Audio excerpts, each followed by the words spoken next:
Hello everyone. तो अभी discuss करेंगे हम पार्ट सी के क्वेश्चन।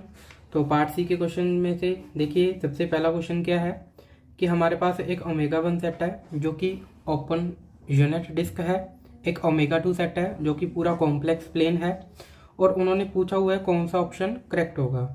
तो देखो, ऑप्शन में उसने एक बार ओमेगा 1 से ओमेगा 2 तक मैप लिया है, एक बार ओमेगा 2 से ओमेगा 1 तक मैप लिया है, और वो पूछ रहा है कि क्या कोई ऐसा होलोमॉर्फिक फंक्शन एग्जिस्ट करेगा जो 1 1 हो या ऑन टू हो।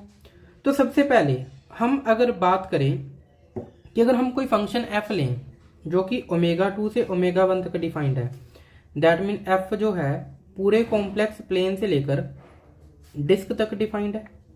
ये फंक्शन अगर लें तो अगर देखिए, अगर ये फंक्शन एफ जो है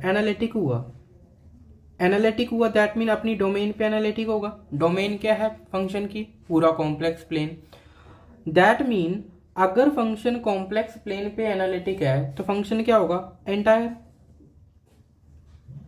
प्लस अब इस फंक्शन का कोड मेन का सेट है ओपन डिस्क। ओपन डिस्क के अंदर दैट मीन फंक्शन का रेंज सेट क्या करेगा? कंटेंट करेगा। दैट मीन हमें फंक्शन बाउंडेड भी दिया हुआ है। तो अगर f हम ओमेगा 2 से ओमेगा 1 तक कोई भी एनालिटिक फंक्शन लेंगे, वो पक्की बात है एंटायर होगा, प्लस क्या होगा? बाउंडेड होगा। और बाय लाइबल थ्योरम हमें पता है every entire plus bounded function is constant function.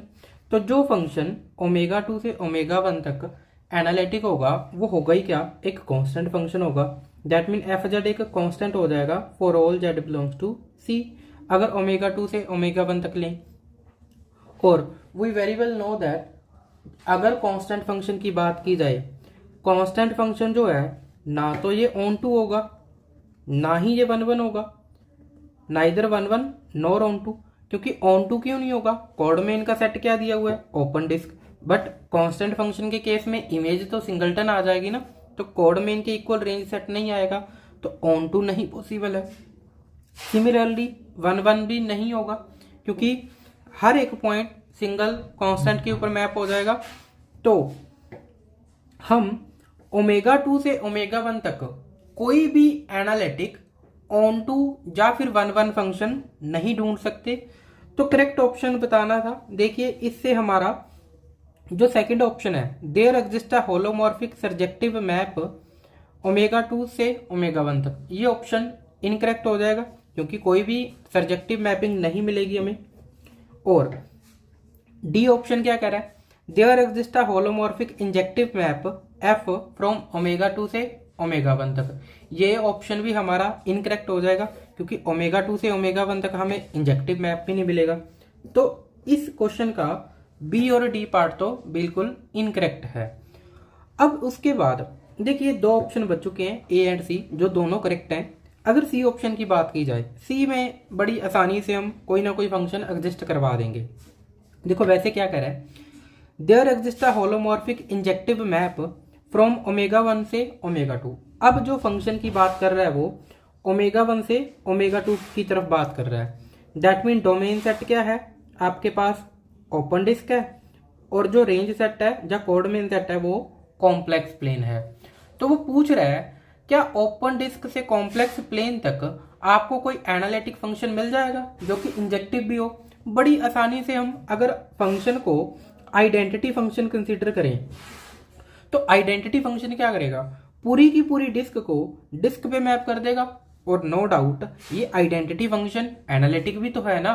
सो इसका मतलब हमें ओमेगा 1 से ओमेगा 2 तक कोई ना कोई होलोमॉर्फिक इंजेक्टिव फंक्शन मिल जाएगा। तो इसका सी ऑप्शन क्या है? बिल्कुल करेक्ट ऑप्शन है।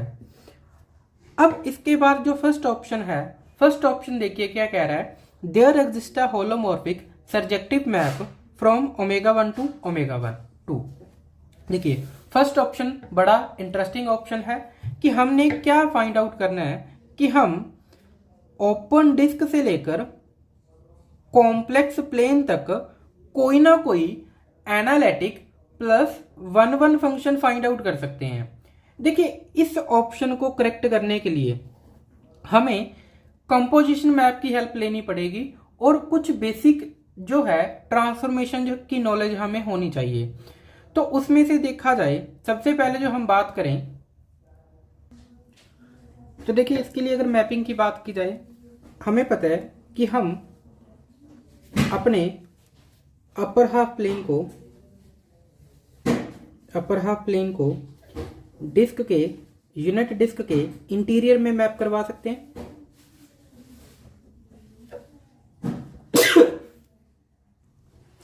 Bye defining the F of Z equal to E iota theta Z minus alpha divide by Z minus alpha bar. अगर हम ये वाला फंक्शन कंसीडर करें और इसमें इमेजिनरी पार्ट ऑफ अल्फा अगर ग्रेटर देन 0 है, तो जो ये स्टैंडर्ड मैप है ये अपर हाफ प्लेन को डिस्क के इंटीरियर में मैप कर देगी, ये हमें पता है। और अगर बात की जाए, अगर ये फंक्शन अपर हाफ प्लेन को डिस्क के इंटीरियर में मैप कर रही है और ये खुद एक बाइलिनियर ट्रांसफॉर्मेशन है, और every bilinear transformation is one one transformation. Also अगर domain set upper half plane है, कोडोमेन का सेट क्या है, ये ओपन डिस्क है, तो ये फंक्शन यहां से यहां तक ऑन टू भी होगा। तो bilinear transformation 1 1 plus onto, that mean क्या बन जाएगी, बाइजेक्टिव बन जाएगी। बाइजेक्टिव बन जाएगी तो इसका जो इनवर्स फंक्शन है वो हम डिस्क से लेकर अपर हाफ प्लेन तक डिफाइन कर देंगे कि हमें एक ऐसा फंक्शन मिल जाएगा जो कि पूरी की पूरी डिस्क को अपर हाफ प्लेन में मैप कर देगा। हम ऐसा फंक्शन एग्जिस्ट करवा सकते हैं। और दूसरी बात की जाए, देखिए बेसिक ट्रांसफॉर्मेशन जो हमें पता है कि हमारे पास एक ट्रांसलेशन ट्रांसफॉर्मेशन है जो कि जेड प्लस अल्फा टाइप की है, और जो ये ट्रांसफॉर्मेशन है ये क्या करेगी, रीजन को अल्फा यूनिट शिफ्ट करती है। सो दैट मीन अगर हम बात करें यहां पे, हमने एफ के इनवर्स से ओपन डिस्क को अपर हाफ प्लेन में मैप करवा दिया। अब इसी में अगर ट्रांसलेशन की हेल्प लें तो हम ओपन डिस्क को इस तरह से मैप करवा सकते हैं, थोड़ा सा नीचे शिफ्ट कर सकते हैं प्लेन को ट्रांसलेशन की हेल्प से। सो दैट मीन हमें ओपन डिस्क से यहां तक एक फंक्शन पक्का मिल जाएगा। अब दूसरी बात करी जाए, अब इसमें एक और फंक्शन की हम हेल्प लेंगे जो कि है हमारे पास transformation Z square, F Z equal to Z square. We very well know कि अगर हम जेड स्क्वायर के अंदर फंक्शन की बात, सेट की बात करें upper half plane including the real axis, जिसमें रियल एक्सिस भी क्या हो, इंक्लूड हो, तो जेड स्क्वायर के अंदर जो ये सारा का सारा अपर हाफ प्लेन है ये कॉम्प्लेक्स प्लेन पे मैप हो जाता है। पूरा का पूरा प्लेन कहां पे मैप हो जाएगा, जाके कॉम्प्लेक्स प्लेन पे मैप हो जाएगा। सो इसका मतलब कि हम यहां पे क्या कर सकते हैं कि जो ये हमारा लोअर हाफ प्लेन ये बनाया हमने डिस्क से लेकर यहां तक, इसको हम पूरे के पूरे कॉम्प्लेक्स प्लेन में मैप कर सकते हैं by using Z square transformation. So यहां पे अब समराइज करते हैं पूरे क्वेश्चन को कि हमारे पास एक ओपन डिस्क है, इनपुट में ओपन डिस्क को हम मैप कर सकते हैं अपर हाफ प्लेन के ऊपर इस तरह से, ट्रांसलेशन की हेल्प से इसको थोड़ा सा नीचे भी शिफ्ट कर सकते हैं इस तरह से। दैट मीन हमारी पूरी की पूरी डिस्क इस प्लेन पे मैप हो जाएगी। अब इस प्लेन को इनपुट लेकर अगर हम इसके ऊपर एक और फंक्शन अप्लाई करें जेड स्क्वायर, तो ये जेड स्क्वायर क्या करेगा, इस पूरे के पूरे प्लेन को सी में मैप कर देगा ना जाके। सो दैट मीन इन दोनों फंक्शन की जो कंपोजिशन है वो इस हमारी ओपन डिस्क को कॉम्प्लेक्स प्लेन में मैप कर देगी। सो दैट मीन इन दोनों को कंबाइंड करके हमारे पास एक analytic plus onto function मिल जाएगा जो कि डिस्क से लेकर कॉम्प्लेक्स प्लेन तक जाएगा। अब ये ऑन टू तो है क्लियरली, एनालिटिक कैसे देख पा रहे हैं, क्योंकि ये फंक्शन एनालिटिक है, इनवर्स भी क्या होगा इसका, एनालिटिक होगा। यहां पे ट्रांसफॉर्मेशन यूज की जेड स्क्वायर, दोनों की कंपोजिशन करके जो नया फंक्शन आएगा वो भी क्या होगा, एनालिटिक होगा, क्योंकि ये दोनों क्या होंगे, एनालिटिक होंगे।